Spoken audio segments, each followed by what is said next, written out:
Okay, now let's move on to the next rule. To be, being, having, getting, etc. are generally followed by the past participle form of the verb. Let us take an example. Rohan went to the bazaar having ate a burger. Is this sentence correct? No. Because of having, the verb ate should be in the past participle form. Therefore, the sentence may be correctly written as Rohan went to the bazaar having eaten a burger. Another example could be, he wanted to be seen.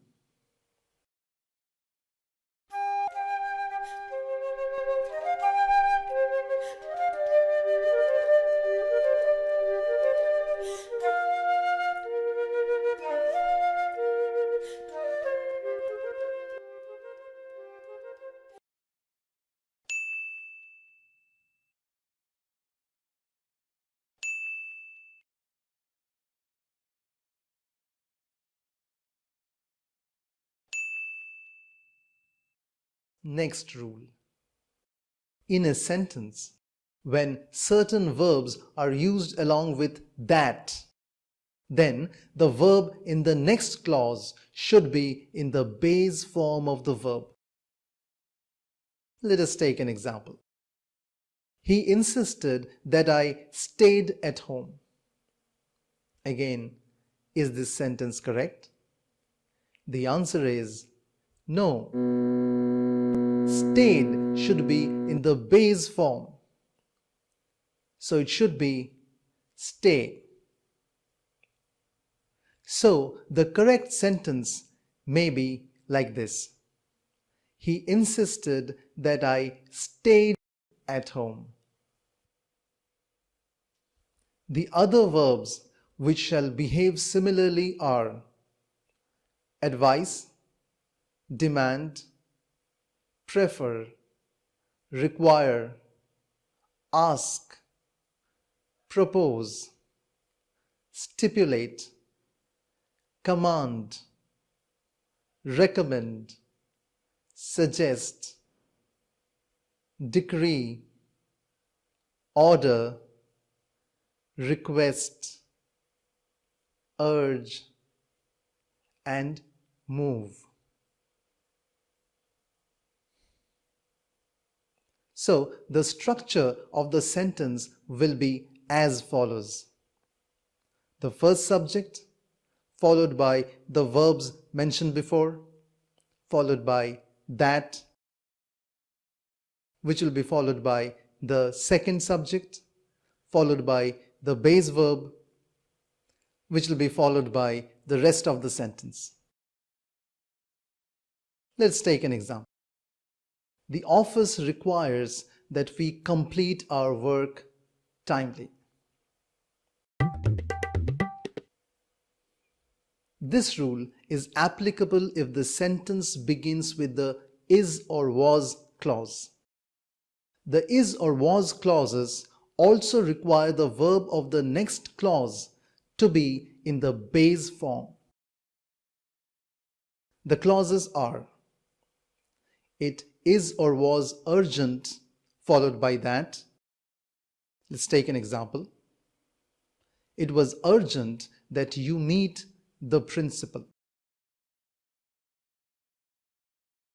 Next, it is or was necessary, followed by that.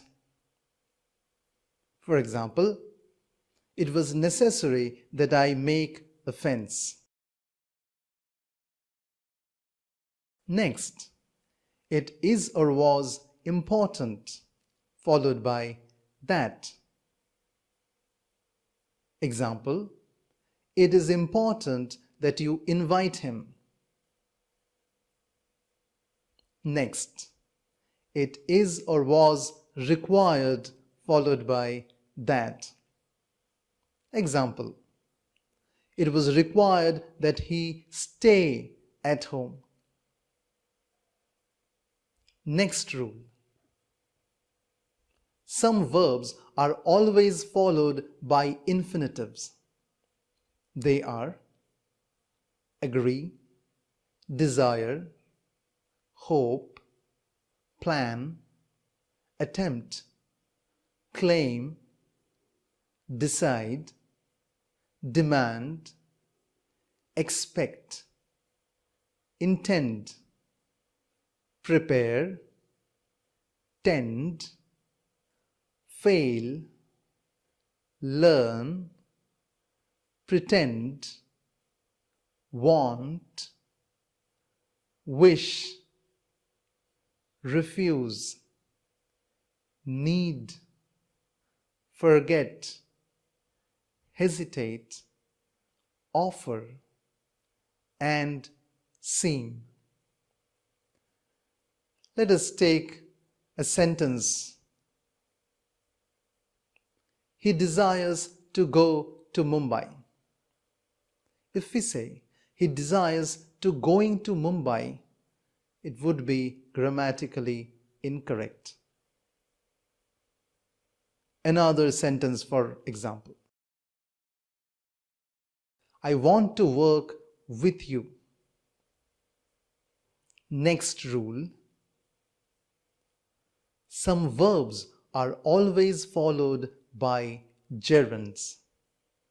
They are appreciate, admit, delay, miss, report, suggest, deny, postpone, resent, avoid, enjoy, practice, resist, can't help, finish, quit, resume, consider, mind, recall, and risk. Let us take a sentence. He admitted doing the crime. We can't say he admitted to do the crime. Here, doing is a gerund followed by the verb admitted. Another sentence: we enjoyed riding the boat. Next rule: a single verb can have multiple subjects only when the form of the verb permits it. Let us look at this sentence. His diet was abstemious, his prayers long and fervent. Abstemious means less. Now, is this sentence grammatically correct? The answer is no. Here, was is a singular verb, and of course, it is a linking verb. The was verb is taking multiple subjects: diet and prayers. Diet, being a singular, is okay with was. However, prayers is a plural subject. Therefore, it requires a plural verb. So, we should rewrite it correctly as: his diet was abstemious, his prayers were long and fervent. Let us take another example. Not a drum was heard, not a funeral note. In this sentence, a singular verb, heard, serves two singular subjects, drum and note.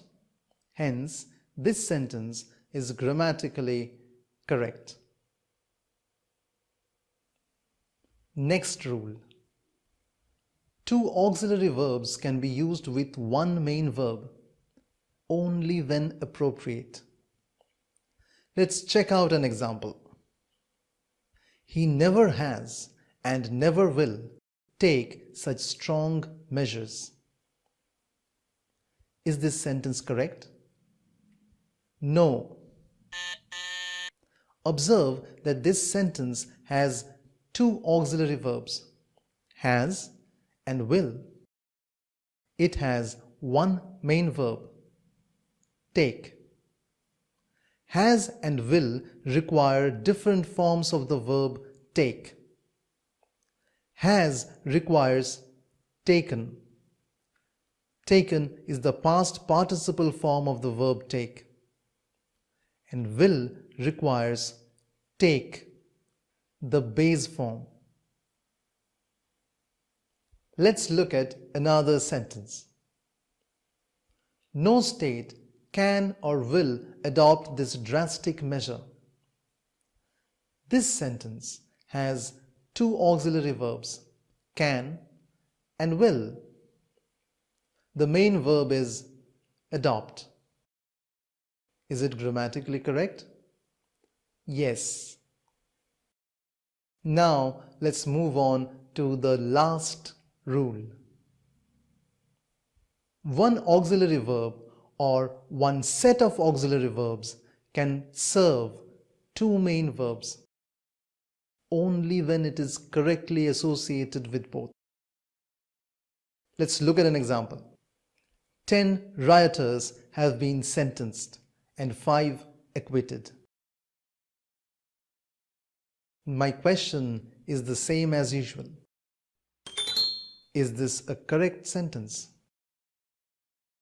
First, let us understand that in this sentence, have been is one set of auxiliary verbs which serves two verbs, sentenced and acquitted. Whether this sentence is correct or not depends on whether the main verbs can take the auxiliary verb. The answer is yes. Therefore, it is a correct sentence. Now let's examine another sentence. 10 new members have been enrolled and 7 resigned. Is this sentence correct? No. Here, have been is one set of auxiliary verbs which serves two main verbs. They are enrolled and resigned. Have been enrolled is correct, but have been resigned is grammatically incorrect. The above sentence may be correctly written like this. 10 new members have been enrolled and 7 have resigned. Here in this sentence we have added another auxiliary verb, have. This brings us to the end of this section.